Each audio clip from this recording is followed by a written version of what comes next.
Just at the age of 20, I was able to create an agency that was able to generate $10,000, which is lagbhag 8.4 lakh rupees every single month.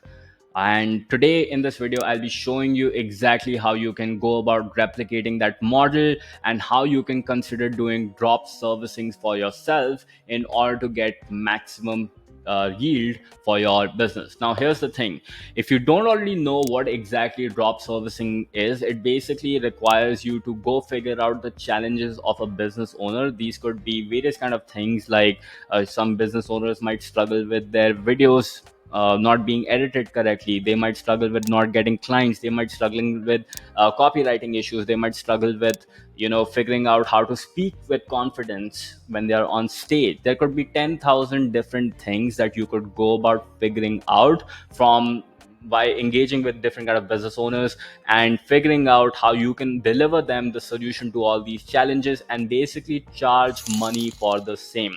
Now, here's the thing: drop servicing in this case doesn't require you to necessarily learn a skill per se in order to deliver the service, and that is the catch. That is what I'll be revealing in this video that you can currently utilize, and it is really, really hot. Now, let me be quite honest with you and quite transparent. Back when I was running my agency, I actually went out and learned the skills myself in order to deliver the results to my clients rather than just simply drop servicing all the crucial things, right? So what I did is, it's not like I'd never outsource. I just figured out the 80-20 principle, right? What that did is it allowed me to figure out what are the 20% of the activities that I can ensure that I do on a consistent basis that will deliver my clients the maximum results, and then I can outsource the other 80% so that I don't have to worry about those 80% things which are pretty minor. Now, in those things, in back in the days, I realized is, in order for my clients to get maximum results, I really needed to learn how to run paid ads and do performance marketing very, very effectively. And that is a skill that I really, really decided to learn. I watched various kind of YouTube videos. I took various courses, learned it from different kind of mentors until I was able to learn that art effectively.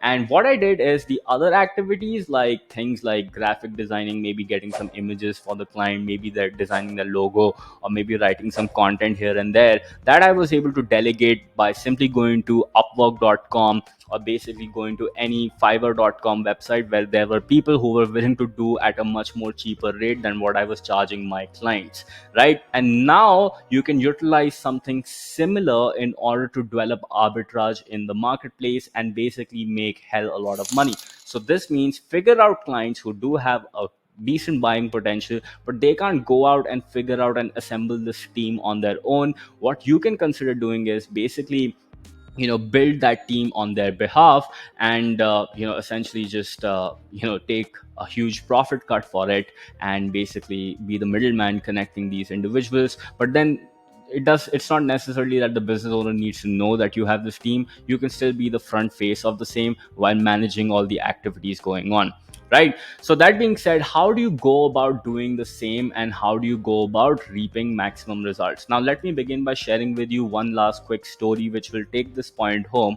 One of my old clients and one of my friends, Rajul, what he does is basically, a lot of people need help with different kind of PR, right? This means that they want to be renowned, they want to actually be featured on Forbes, they want to actually be featured on different kind of publications, they want to actually get their back in the days, even social media pages verified. So what Rajul did is, he figured out this opportunity, and he figured out that there are people who are willing to do this for cheap, and then there are clients who are willing to pay hell a lot of money for the same. So what he did is, he talked and started approaching these people who had a lot of money, and then he took that money and then started giving it to these people who can do PR for cheap while taking care of the entire delivery on automation. And this allowed him to have the middle cut, and just make hell a lot of money, right? So now that you understand drop servicing completely, let's get into the practical steps that you can consider utilizing in order to do this kind of business today itself. Now, the first recommendation would be to choose a high profitable niche with not a lot of competition and somewhere where you can have a lot of profit margins. Now, one such example that I could provide to you in today's time is you can consider doing something like launching an AI agency.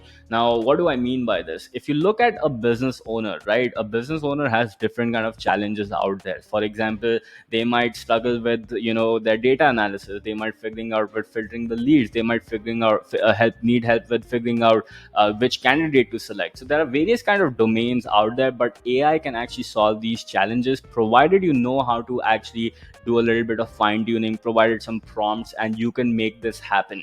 Now the future will be of these prompt engineers, and what you can consider doing is getting in touch with some prompt engineers who are really, really skilled at it, find clients who have these problems, and basically be the middle person and connect the two and get the job done, right? This means clients will be happy because now AI is taking over their job. There are a lot of mundane tasks, and these prompt people who are like learning how to actually write these prompts might be able to benefit from the same, because now they are happy being paid for the same, and you are happy because you're keeping your cut, right?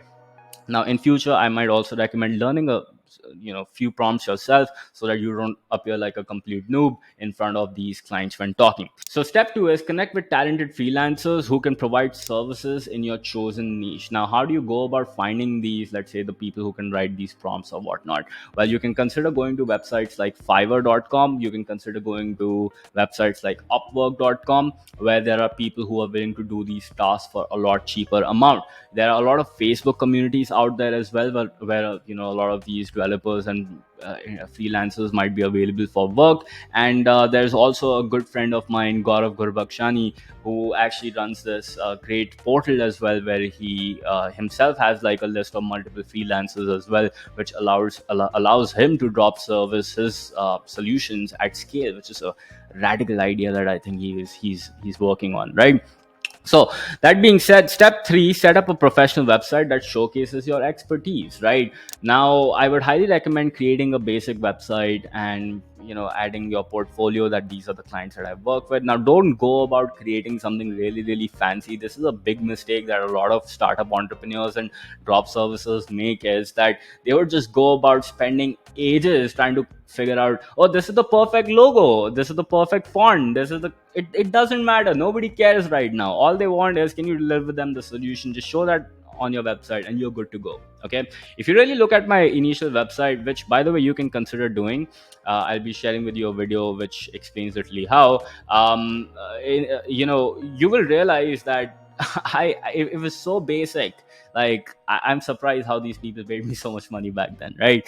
But it works, and this is what I want you to realize as a lesson from this important journey of mine. Step number 4 would be develop a strong marketing strategy to attract clients. Utilize cold email, content marketing, and maybe a little bit of paid advertisement. Now, if you are starting out and you're a complete beginner, all this setting up your website, acquiring your clients, you don't know how to do, well, I have this video on my YouTube channel, which basically is 1 hour long, and it will show you how to go about creating that website, what to add on the website, what kind of email to send to acquire your initial client, etc., etc. It's pretty detailed. Go check that out, and I'm sure that will answer this question for you.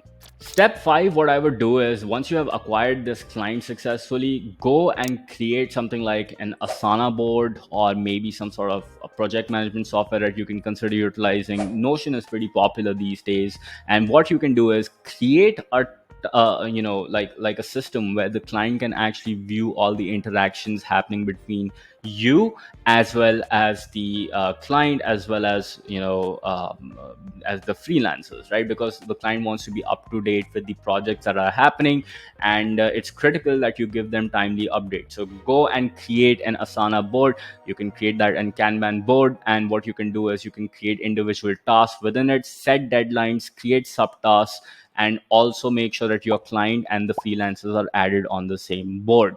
Okay, now if you are concerned that, oh my god, if the client might approach the freelancer, see if you can like hide their profile, or give them just like one account which is under your company name, so that everybody can like not log in using their personal emails, and the client can't realize that, and they all think that they are just working under you and your organization. So that's a nice hack. Step 6, provide exceptional customer service and make sure that you get a lot of testimonials. Now it's very critical.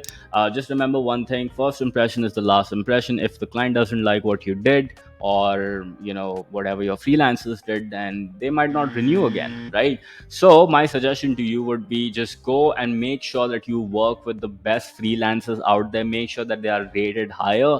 It might reduce a little bit of your profit margins, but remember, word of mouth will eventually help you make a lot of money in the long term, even though you might not see it. And the last step that you can utilize is basically go and get more clients and basically scale the same. And this will allow you to increase your business, because let's say now you were able to delegate one client, two clients, three clients. Now you can actually do it for 10 clients. But make sure that my suggestion to you would be, do it slowly and do it only after the systems for your initial clients are set up correctly. This means that, let's say you sign one client and then they are not having the best of the best experience, and you go on and sign three more clients, and then you expect something to be different or better. It won't happen, and this is how most agencies go down the line. So my suggestion is, once you have that first client, give it your all, do whatever it takes, figure it out. Make sure that they have an exceptional experience. Like, I remember, back in the days when I signed my initial client, I was on the call with him on WhatsApp for like ages, just trying to help him navigate him through on how to close his deal.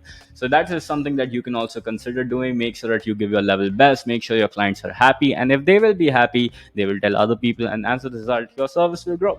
Okay, so that being said, Rohan Dhawan here. If you like videos like such, don't forget to hit the like and comment and subscribe.